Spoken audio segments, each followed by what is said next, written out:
If you're new here, welcome. This is Last Story Tonight. Hit subscribe. Let's begin. Monday, 6:40 a.m. I'm pouring coffee into the travel mug with the chipped lid because the better one disappeared somewhere between laundry baskets and the back seat of my car. Adam is lacing his boots at the door, the TV playing the local morning show without sound. We have this routine: one kiss, one weather comment, one reminder about cat litter, even though we don't have a cat.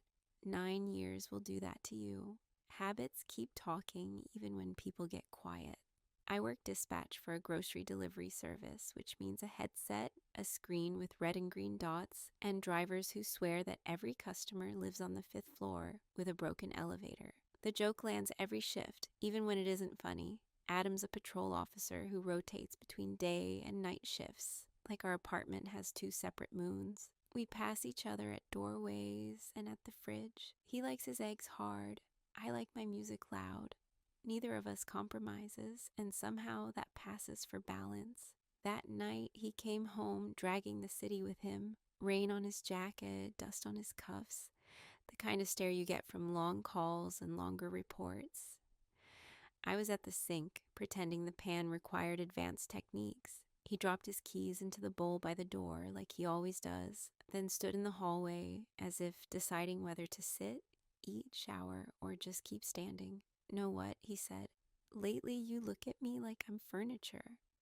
I turned off the water and wiped my hands. "Maybe you stopped moving." He snorted, not quite a laugh, but we both smiled at the same time. Then he walked past me, touched the back of my arm, habit, muscle memory, and went for the couch. I finished the pan and set it on a towel like it mattered how it cooled. We didn't fight. There was nothing to swing. Instead, we compared schedules and groceries and a raccoon rumor from the alley. He mentioned a rookie who forgot his radio. I mentioned a driver who mixed up ginger beer with ginger root and got yelled at by a wedding planner.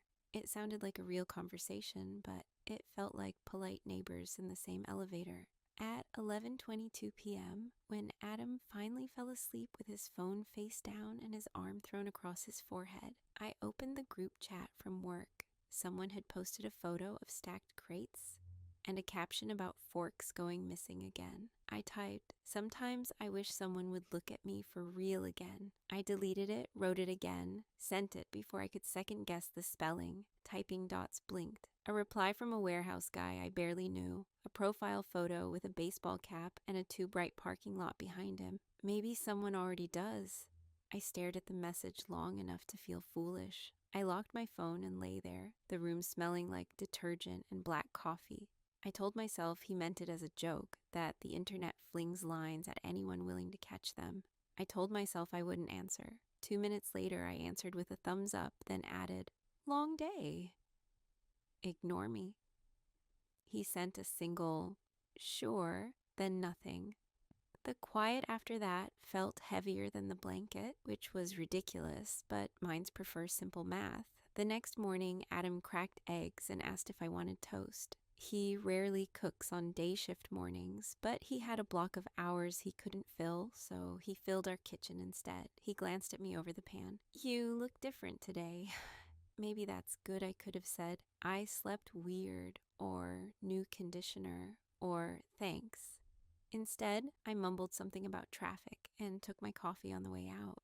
In the elevator, a neighbor I never see during daylight pressed the button for the lobby and told me the vending machine stole his dollar again. I nodded, half smiled, stepped into the lobby like my feet belonged to someone who had a plan. At work, the headset pinched the same spot it always pinches. My inbox carried overnight complaints like a basket of old bread. I told a customer their bananas would be green because trucks were late. I told a driver to take the bridge because the tunnel was clogged. I told myself that last night's message wasn't a door, just a window left open. Near noon, a storm rolled over the block, the kind that throws water sideways. My screen flickered, the internet hiccuped. 3 orders stalled. I juggled them, stabilized the map, and thought about Adam's sentence. Furniture. The word stuck. Furniture doesn't ask for much, but it does keep the room from feeling empty. I wasn't sure which felt worse, being useful or being invisible. At 5:06 p.m., I sent Adam a text. "Late, don't wait up." He sent a thumbs up and a gif of a dog in a raincoat. I smiled at the dog for no good reason and turned back to the map. The evening crew rolled in with fresh gossip, and the room warmed up. The guy from the parking lot photo, Lucas, walked past the glass wall toward the loading bay. I caught his reflection on the screen. He didn't look at me. I didn't look at him. That felt safe. When my shift ended, I sat in my car and checked my phone one more time. The message from the night before stayed where I left it, like a tack in a corkboard. I considered deleting the thread, cleaning the slate, being the adult I like to believe I am. Instead, I tucked the phone into the console, started the engine, and drove home through streets that knew me too well. Thursday, after another gray shift that made the clock feel slow on purpose, the storm hadn't let go of the city, just changed shape, hanging low and wet. I was carrying a box of canned soup through the back exit because the front cartwheels had jammed again. That's when I saw him. Lucas. He was standing by the loading dock, jacket open, cigarette unlit between his fingers, watching the sky like he had time to wait it out. "Careful," he said when I almost dropped the box. "You look like you're running from something." I laughed, more out of habit than humor. "Just trying to make it to my car before this turns biblical." He took the box from me without asking, set it down near the door. "You ever notice it always rains harder when you're tired?" I didn't answer because it was too on the nose. Instead, I thanked him and told him he didn't have to help. He shrugged. "You looked like you'd argue with anyone who told you that." That night, Adam texted that he'd taken an extra shift. Someone called out sick. "Don't wait up," he wrote. I sent back, "Okay, be safe." I read it 3 times before putting the phone face down. The next morning, Lucas dropped off a coffee at my desk. No note, just a lid marked 2 sugars, which he couldn't have known unless he'd been watching. When I looked toward the loading area, he was already gone. I told myself it was a coincidence. Maybe he got everyone coffee. But when I asked around, no one else had one. Saturday night, Adam worked overtime again. The department had been short-staffed since the protests. I spent the evening sorting receipts and pretending that counted as productivity. Around midnight, I sent a message to Lucas. "Thanks for the coffee the other day." He replied almost immediately. "You looked like you needed one." I typed, "rough week," and stopped, deleted it, sent just a smile emoji. He sent one back. It should have ended there. Sunday evening, we crossed paths again outside the building. He was loading a truck. I was heading home. He nodded and I nodded back, but then he said, "You always look like you're about to leave, even when you're standing still." I said, "You always sound like you practiced your lines." He smiled, crooked, not charming, but confident. Maybe I did. That kind of confidence was something Adam used to have before the job ate it out of him, before the endless paperwork and the rotating shifts, before we turned into 2 people keeping score of who apologized last. By Wednesday, it became a routine. Lucas brought coffee. I pretended not to expect it, and our conversations lasted seconds but felt like they belonged somewhere else. He didn't ask personal questions. He didn't try to flirt. Not really. It was more like he was studying me, waiting for me to admit something. One afternoon he said, "You forget to take breaks a lot." I said, "How would you know?" He pointed to the wall clock. "Same time every day. I see you still at that desk." "You really that observant?" I asked. He smiled again. "Only with the things worth noticing." That line stayed in my head longer than it should have. Adam came home late that night. He smelled like rain and radio static. We talked about a burglary on 3rd, about someone stealing gas from patrol cars, normal cop stories. But his eyes kept drifting to me, like he was searching for something familiar and not finding it. He reached out, brushed a strand of hair behind my ear, then said, "You've been quiet lately." "I'm just tired," I said. He nodded, not believing it, but not pushing either. He kissed my forehead and went to shower. I watched the steam fill the hallway, the sound of running water blending with the TV hum. The apartment felt both too small and too empty. The next day, Lucas asked if I needed a ride to my car. It was pouring again. I almost said no, but he was already holding an umbrella big enough for 2. We walked side by side. The lot lights flickered through the rain, and when I reached for my keys, his hand brushed mine. It wasn't intentional, at least That's what I told myself, but he didn't move it away right away either. We stood there a second too long, and I felt the air shift. Not the dramatic kind of moment movies fake, just something quiet, dangerous in its normalcy. I could have laughed it off, made a joke, stepped back. Instead, I didn't. When I got home, Adam was already asleep on the couch again, TV light flickering across his face. I sat on the edge of the coffee table and looked at him, his chest rising steady, the small frown he always had when he slept. My hand hovered near his, but I didn't touch him. There was nothing wrong with him, nothing broken, just still. And for the first time, I wondered when exactly love turns polite. The following Friday felt heavier than usual. I'd worked 10 hours, skipped lunch, and ignored 3 calls from Adam, each one shorter and less curious than the last. The rain had cleared, but the sky stayed the same dull gray that never fully turned into night. Lucas texted around 8. Lucas, drink after work? Just talk. I stared at it for a full minute, thumb hovering over the keyboard.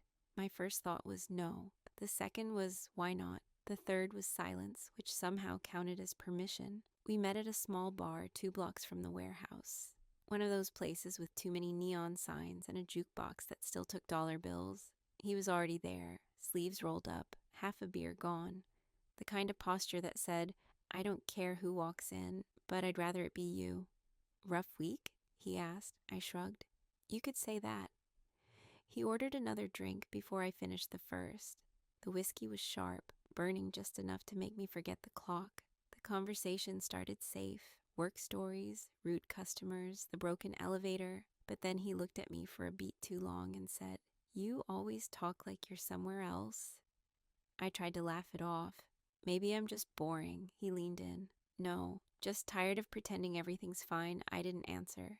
He wasn't wrong, and the honesty of it made the air feel closer. The music got louder. The bartender changed the station. I felt my phone buzz.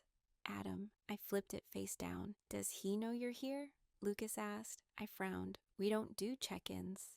He's working late. Lucas nodded, then said softly, You ever think maybe you deserve more than being tolerated? That one landed. Not because it was cruel, but because it was something I'd been thinking for months without saying. I took another drink. He watched me, patient, like he'd already read the next page. I'm not unhappy, I said finally. Just stuck. He tilted his head. There's a difference between being stuck and being invisible. The words hit harder than they should have. When he reached out, his fingers brushed my wrist. Barely there, light enough to pretend it didn't happen. But I didn't move. That was all it took. We kissed, not soft or slow, just sudden. 2 people who'd been circling the same mistake for too long. It wasn't romantic. It was relief. A break in the noise. When it ended, I realized I'd been holding my breath. He pulled back first. You don't have to explain anything. But I did. To myself, to Adam, to no one. The guilt didn't come in waves. It was immediate, practical, like checking your reflection after spilling something. I muttered something about needing to go and left before he could answer. Outside, the air felt too clean. I sat in my car with the engine off, gripping the wheel like it could anchor me. I didn't cry right away. When it came, it wasn't regret. It was exhaustion. The kind that sits behind your ribs and doesn't make a sound. By the time I drove home, the clock read 1:07 a.m. The lights in the apartment were off, except for the glow from the TV. Adam was asleep on the couch again, one arm over his chest, phone on the floor. I stood in the doorway longer than I should have. He looked peaceful, in that fragile way people do when they're unaware they're being watched. His hair was still damp from a shower. His badge was on the table beside a half-eaten sandwich. I sat down at the edge of the rug and watched the screen flicker across his face. For a second, I felt something close to what used to be love, something quieter, smaller, worn thin, but still there. I wanted to tell him everything, and at the same time, nothing at all. When morning came, he was up before me, bacon on the stove, coffee already poured. He looked over his shoulder and said, You're different today. Maybe that's a good thing I opened my mouth, but nothing came out. Not denial, not explanation, just a weak smile. He handed me a plate. Eat before it gets cold.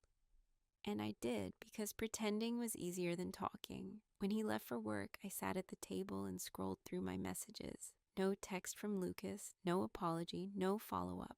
Just the echo of his words from last night. You deserve more than being tolerated. The clock hit 9:03. I got dressed for my shift, grabbed my phone, and for the first time in a long while, didn't text Adam that I loved him before walking out the door. The following week blurred into late evenings and too much caffeine. Lucas and I didn't talk about what happened, but we didn't pretend it hadn't either. It sat between us like a shared secret that neither of us wanted to own, but neither could ignore. We started seeing each other after shifts, sometimes in his car behind the warehouse, sometimes at the park down the street, where no one looked twice at two people sitting close, not always for the same reason. Sometimes we kissed, sometimes we didn't. Sometimes we just talked about nothing. Bad coffee, bad bosses, bad sleep. The ordinary things felt safer than admitting what we'd actually done. Adam was still on night rotation. That meant more space, fewer questions. But he noticed. It started small. My new perfume, the lipstick I hadn't worn in months, my excuses that didn't line up. One night, while I was folding laundry, he asked quietly without anger, "Grace, is there someone else?" I froze mid-fold. "No," I said too fast. He held my eyes for a long second, then nodded like he'd expected that answer all along. "Okay," but that word wasn't forgiveness, it was surrender.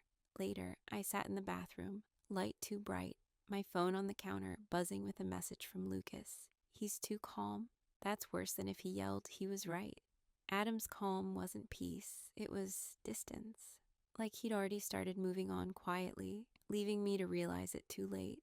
Over the next days, Adam changed in ways I couldn't read. He still cooked sometimes, still asked how work was, but the warmth was gone.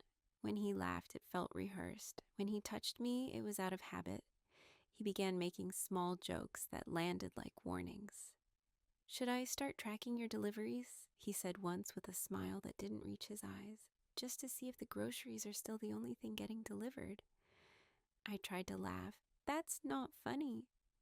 "Didn't think so either," he said, turning back to the dishes. That night, I lay awake, listening to him breathe, wondering if he'd check my phone while I slept, wondering if I wanted him to. At work, Lucas started acting different too, more protective. He'd walk me to my car, ask if Adam said anything, remind me not to underestimate him. "Cops don't break things when they're mad," he told me. "They just wait until they know how to hit where it hurts." I told him to stop talking like that, but his eyes said he believed it. We met again in his car after a shift. The windows fogged from the heat, radio humming some old rock song neither of us really heard. We didn't touch at first. He just looked at me and said, "You can't keep living between two people. You'll get crushed in the middle." "I know," I whispered. "Then do something." I didn't answer because doing something meant breaking something, and I wasn't sure which life I wanted to keep. When I got home, Adam was sitting in the dark kitchen, scrolling through his phone. He didn't look up right away. When he did, his expression was unreadable. "Worked late again?" "Yeah, lots of orders," I said. He nodded. "You smell different." I froze. "It's just fabric softener." He smiled faintly, like he'd heard the line before. "Right. New brand." Then he stood, kissed my cheek, and went to bed without another word. The next morning, I found a note on the counter beside my coffee mug. "Don't forget your umbrella. It's supposed to rain. Normal. Kind." Except his signature, just A, felt deliberate. No "love you," no inside joke, just the initial of someone keeping score quietly. I stood there staring at it longer than I should have, realizing the storm he warned me about had already started, and none of us were really staying dry. 2 weeks later, on a Tuesday night, I came home from work to find Adam sitting at the kitchen table. No TV, no music, no lights except the small one above the stove. His phone lay in the middle of the table, unlocked. My own phone was beside it, screen lit up, messages open. For a second, I thought I'd walked into someone else's house. He didn't raise his voice. "You didn't even try to hide it," he said. His tone was flat, like he'd rehearsed it too many times in his head. I didn't sit down, because there was no point. He nodded once, slow. "Guess not." The air between us felt heavy in a way I'd never felt before. Not angry, just final. I wanted him to yell, to throw something, to make it dramatic so I could blame emotion instead of choices. But Adam was too calm. That calmness made everything worse. Finally, he said, "I'm not innocent either." I blinked. "What?" He leaned back, exhaled through his nose. "There's a nurse at the precinct. Her name's Dana. We've been talking for a while. Nothing happened. Not like you and him. But still, it's something." I stared at him, waiting for the usual wave of jealousy or rage, but all I felt was disgust at both of us. "So what now?" I asked. He rubbed his forehead. "I don't know. I thought I'd be furious. Instead, I just feel tired." There it was again.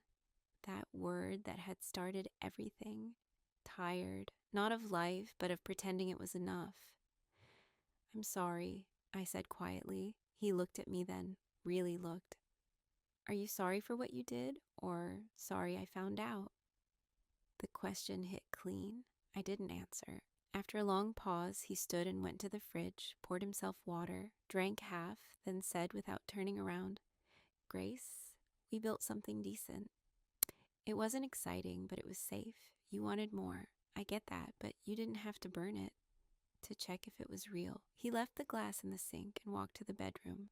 I heard the door close, not slam. I sat at the table, staring at both phones. Mine still showed Lucas's last message. "He's too calm.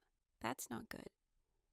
It looked childish now, like gossip scribbled on a wall. When I finally picked up my phone, I saw a new message from Lucas, sent 30 minutes ago. "You okay?" He called me. My chest tightened. I typed back, "What did he say?" Lucas replied, "Didn't say much. Just that he knows." Sounded steady. That's worse, I didn't answer. In the bedroom, I heard drawers opening, quiet, methodical. Adam was probably folding things, putting them away, doing something practical to fill the silence. That was who he was. Never a scene, never a mess, just order. Even now, I walked to the doorway and leaned against it. He was sitting on the bed, phone in his hand, staring at the floor. "Are we done?" I asked. He didn't look up. "I don't think there's a version of this that isn't broken." He wasn't cruel, just honest, and somehow that hurt more. I nodded. "Then maybe we stop pretending we can fix it." He nodded back like we were agreeing on a weather report. I went to the bathroom and locked the door. I didn't cry, not the kind that shakes you anyway, just slow tears that come from realizing something permanent has ended without ceremony. Lucas texted again, "Come here. You don't have to be alone tonight." I stared at it for a long time. Then I put the phone down and walked back to the kitchen. The house smelled like detergent and coffee, same as always, but it wasn't ours anymore. It was just walls, furniture, and a pair of people who finally told the truth too late. Saturday night. The apartment felt smaller than usual, like the air had turned solid. Adam hadn't said much since Tuesday. We spoke in small phrases. "You working today?" "Dinner's in the fridge. You can take the car." The kind of communication that keeps peace but kills connection. That evening, I told him I was going to stay at a friend's place. He didn't question which one. He just looked up from his laptop and said, "I know where you're really going." It wasn't a threat. It wasn't even anger. It was worse than both. It was understanding. I drove to Lucas's place anyway, half out of habit, half out of not knowing where else to go. He lived on the edge of the city, above a small repair shop that smelled like oil and rain. When I arrived, his truck was parked sideways across the curb. The window light flickered, and I could already tell something was off. He opened the door, shirtless, half drunk, the TV blaring some old action movie. "He called me," he said before I could speak. My pulse jumped. "Adam," Lucas nodded, taking a long drink straight from the bottle. "Said he knows. Told me to take care of myself. That's what cops say before they ruin your life." Lucas, calm down. Calm down? He laughed sharply. You think this is a game? You think he's just gonna let it go? I stepped closer, lowering my voice. He's not like that. You don't know that, he said. You don't know what people are like when they're pushed. I stared at him. The man who had once made me feel seen now looked like someone I didn't recognize. His eyes were bloodshot, his jaw tight. He'd been waiting for this kind of confrontation, the one that proves he was right to distrust the world. I didn't come here to fight, I said quietly. I just needed... What? Comfort? He set the bottle down, hard enough that the sound cracked through the room. You had your comfort? You had him and me. You can't live halfway, Grace. Pick a side. I can't, I said, because it was the truth. He stared at me for a moment, breathing hard, then turned away.